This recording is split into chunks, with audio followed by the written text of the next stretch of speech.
Pada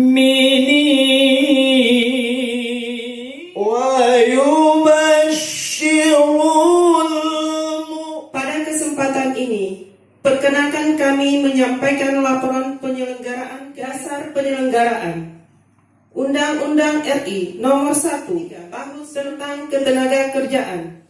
Berikutnya tidak pula lupa kita sampaikan selawat beriring salam kepada junjungan kita Nabi besar Muhammad SAW yang telah kabinet kerja yang antara lain dalam upaya meningkatkan kualitas hidup manusia.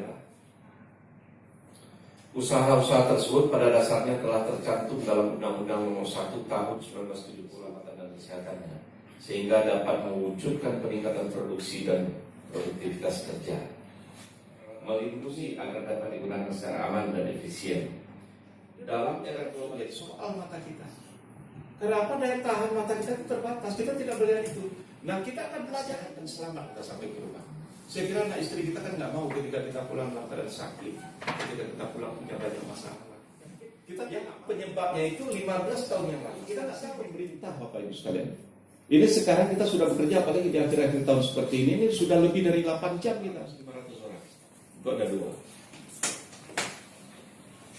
Pintu masuk ke atas. Di atas itu ada ruang yang bisa menghantarkan cahaya full ke dalam dan sirkulasi udara, Pak Prima. Tapi sekarang sudah ditutup habis pakai asbes apa namanya itu? Ya, atau SMK 3. Tahun 2018 secara resmi saya nyatakan dibuka. Pada peserta saya ucapkan selamat. Saya nggak tahu, kalau tahu saya bulas punya bapak. Albi Farma ya. Obat lagi. Sana masuk ke kita. Selamat ibu ya. Selamat ya.